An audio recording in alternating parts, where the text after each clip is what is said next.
Hello, my name is Harut Sassounian. I'm the publisher of the California Courier weekly newspaper. I'm also the president of Armia Artsakh Fund. It's a major charity that sends hundreds of millions of dollars of humanitarian aid to Armenia. Today, I would like to talk to you about a topic that's on everyone's lips and everybody's discussing U.S. presidential elections, candidates. We have a dozen candidates on the Republican side and three on the Democratic side. And their primary is just starting from Iowa, then we go to New Hampshire, South Carolina, and all the way to the rest of the states. So this is the time to discuss this. And those of you who are of Armenian background, of course, you want to know what is the position of the candidates on Armenian issues, genocide, Turkey, and everything else that we've been struggling for a century. As you know, last year was the centennial of the Armenian genocide. So let's get started.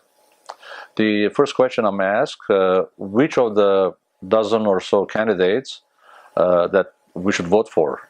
Well, even though the primary is starting this week, but we still don't have a clear sign from the candidates on Armenian issues. They haven't taken a position.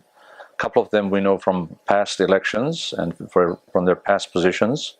For example, Hillary Clinton, when she was in the Senate, she endorsed the congressional resolution on the Armenian genocide, and when she was a candidate last time around, she made promises that she's going to acknowledge the Armenian genocide officially as president, but she didn't make it as president, as we know, and she got appointed as Secretary of State.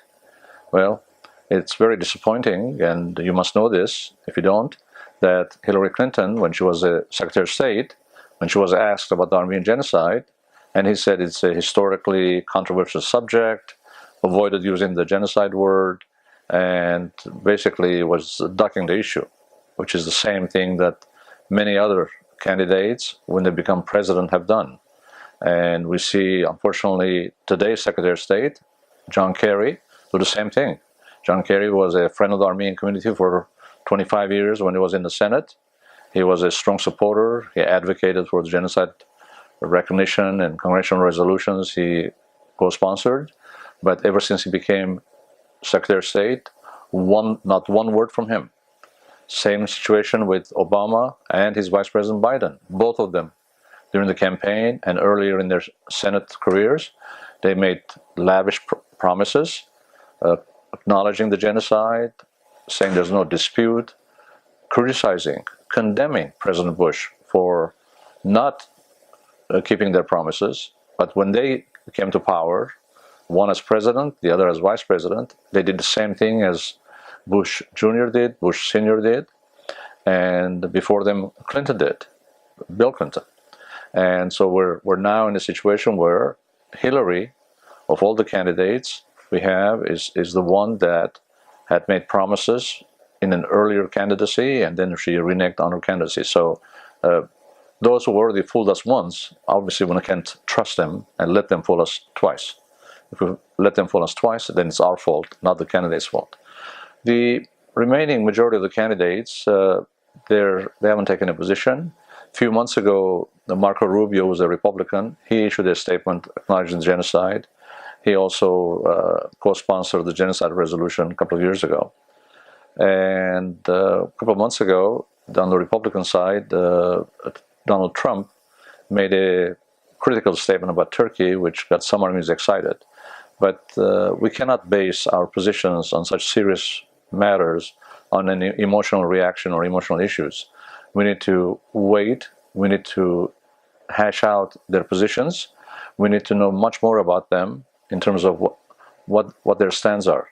Now, to make matters a little more clear, for years, the only issue we focused on was the Armenian genocide. But those of you who followed my columns and my lectures over the years know that I consider the Armenian genocide already recognized, and there's no point in just harping on the same issue and over again and asking for recognition second time, third time, fifth time, 100th time. We can't go on like this because basically we're just chasing our own tail. We're going in circles, and we're making the Turks happy because that's all we want. We just want the U.S. government or ex-government or Turkish government to say, yes, we did it. But yes, we did it. Then what? Well, it turns out that the US government has not only acknowledged the genocide, but has acknowledged it repeatedly. All the way back in 1951, when the US government submitted an official document to the World Court, otherwise known as International Court of Justice, and in that document it mentioned two examples of genocide. One is the Jewish Holocaust, and the other one was the Armenian genocide. So already, if we stop here, in 1951, already the US government, officially at the highest level to the World Court, has acknowledged the genocide. So there was no point after 51 to continue lobbying for genocide recognition. It was a waste of time and waste of resources. But to the credit of those of us who continued struggling for recognition, we were not aware in 1951 that there was such a document, that the US government had taken such a position. Why were we not aware? Because we did not lobby for it, we weren't even aware of it. Just the experts in the State Department, they studied history, and on their own, they realized that this is genocide, and they said so, which is the best way to get acknowledgement, not out of lobbying or political pressure, which is something the Turks accuse us of. When nobody lobbied, nobody pressured any of the experts in the State Department, nobody even knew about it to even talk about it. So State Department, on their own, prepared this important official document and submitted it to the World Court. So we had it recognized. Okay, so we didn't know about it, so we kept lobbying and doing various political approaches and activities. So we moved forward, we come to 1975, and we submit a resolution to the House of Representatives acknowledging the Armenian genocide as a genocide and acknowledging April 24, 1975 as a day of mourning for the victims of the Armenian genocide.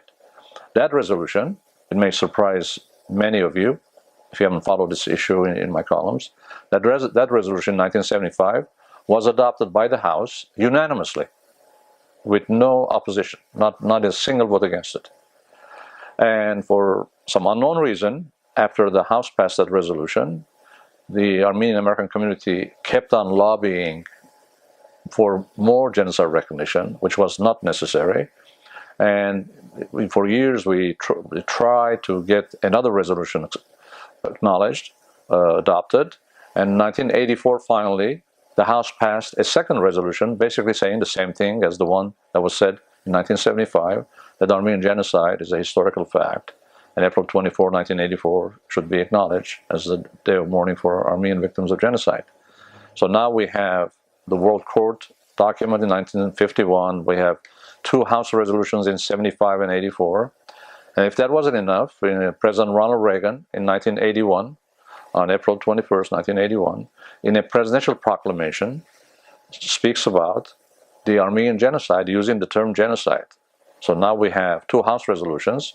We have President of the United States and a well-known president like Ronald Reagan, whether we like him or don't like him, regardless of our own partisan affiliation, Democrat or Republican, is a well-known president. He acknowledged it in a presidential proclamation, not in an interview, not in a speech, not at a fundraising dinner, when he was president. And so one would think that now we have multiple recognitions, which we do. We also have, of course, 43 or 44 states out of the 50 states in the US. They've passed proclamations, resolutions in their legislature. Hundreds of mayors, governors have done so also. So after all these recognitions, I think any reasonable person would acknowledge that this is all done, finished, the genocide is acknowledged. In addition, outside of the US, we have close to 30 countries who have acknowledged the genocide by adopting resolutions in their parliaments, or their presidents have made statements. And we also have international organizations like the European Parliament that repeatedly have passed resolutions saying so. And we also have, in 1985, the United Nations, a subcommission on human rights that I was personally participated in, lobbied in. I used to live in Geneva, Switzerland at the time, and personally lobbied for years until in 1985, the UN subcommission adopted a report which refers to the Armenian genocide as a case of genocide that fulfills all 5 requirements of the UN definition of what the genocide is. So basically, we're done with genocide recognition, more than done. And we don't need to really beg anybody to say genocide.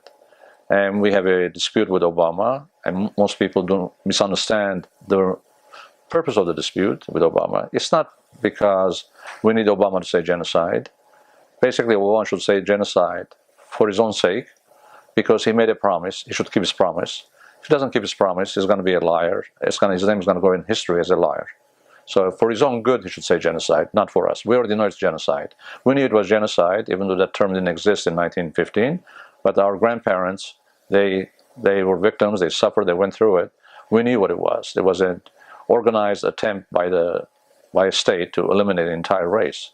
And what Henry Morgenthau, U.S. ambassador in Turkey at the time, called race, the murder of a nation, or race extermination. That's what it was, because they didn't have the word genocide then. That came later, when Raphael Lemkin, Polish Jewish attorney, coined the term genocide in 1943.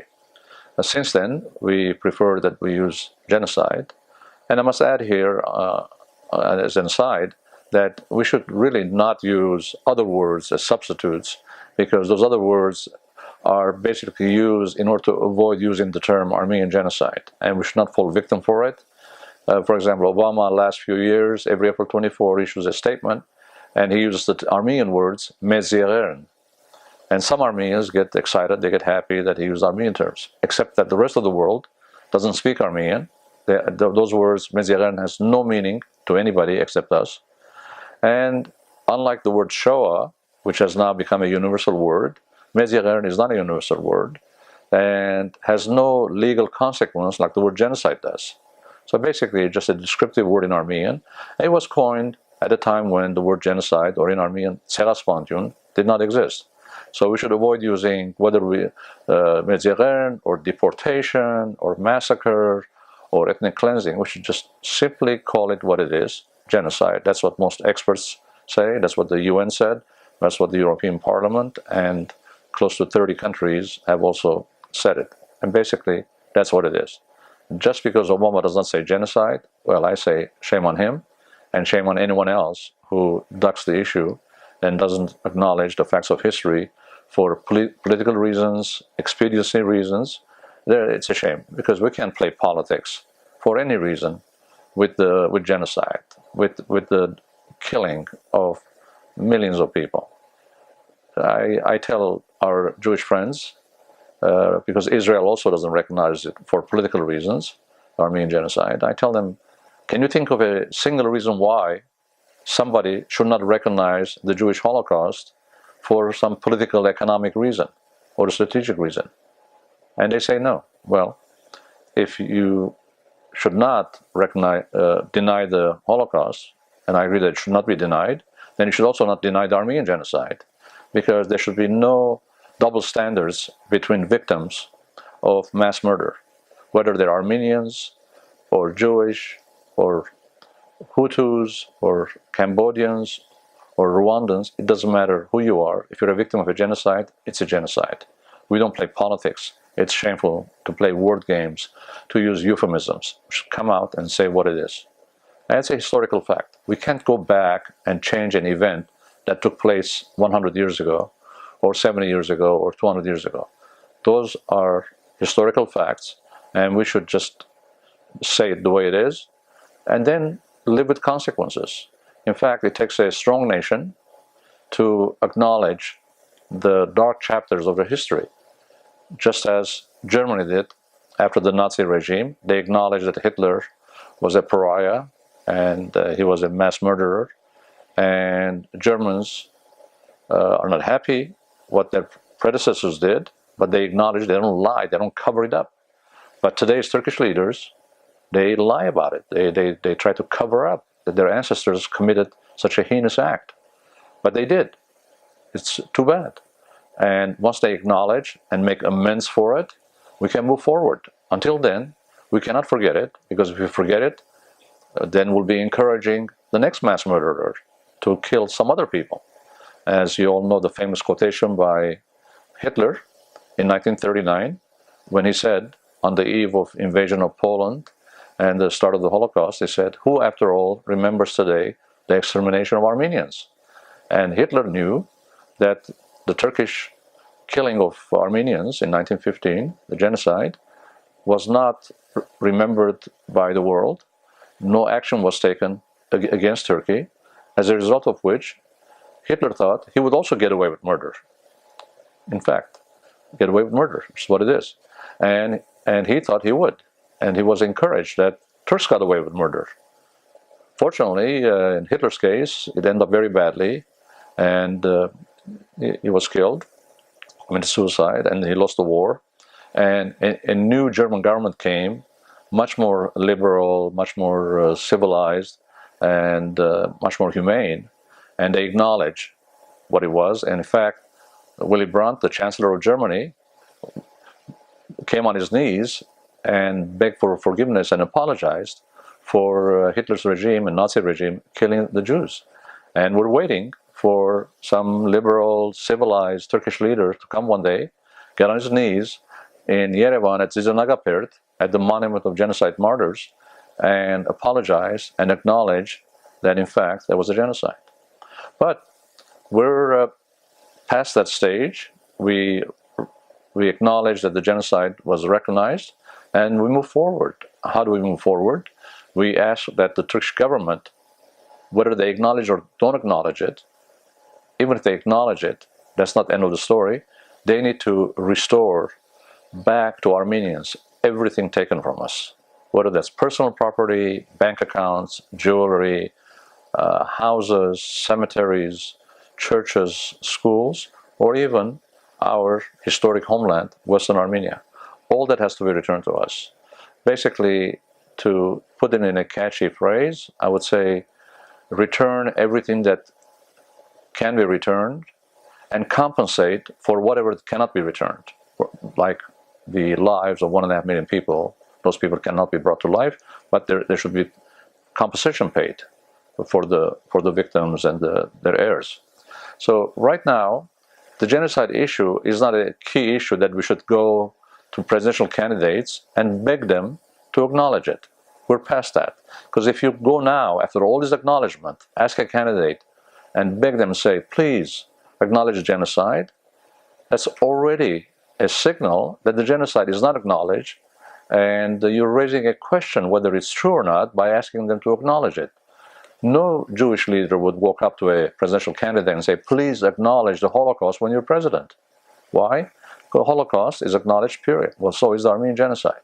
So you just move on and you make other requests from candidates. And that's what I want to talk to you a little bit about today. That when Armenian community leaders, individual Armenians, whether they're Republican or Democrat or Independent, doesn't matter what faction you belong to in the Armenian community or on the American political scene, what party you belong to, whenever you come across a candidate or you're a fundraising situation or a reception, you meet them, do not just walk up to them like we've done for the last 50 years and say, Mr. or Ms. So-and-so, when you become president, will you acknowledge genocide? Don't say that, please. It's acknowledged. Now, what do we say if we don't say genocide? Most people think that's the only thing we can ask, genocide. No, that's not the only thing. We have much more important things because that's already acknowledged. For example, just the consequences of the genocide to begin with, we need to demand. All the Armenian churches in Turkey, many of them are either ruined or they're converted to mosques, converted to schools or warehouses, and some are shamefully converted to stables where animals are kept. They have to be all returned to the ownership of the Armenian Patriarchate in Istanbul. After all, an Armenian church doesn't belong to the state of Turkey, it belongs to the Armenian church. Now, in this case, we're not talking about the Turks giving us anything that we're going to take and move out of Turkey. Those churches are there and fixed, and no one's going to move any property out of Turkey or separate anything from Turkey. It's right there on currently occupied Turkish territory. So all they have to do is change the jurisdiction from Turkish government or private people who end up occupying those structures and return them back to the Armenian Patriarchate of Istanbul, or used to be Constantinople.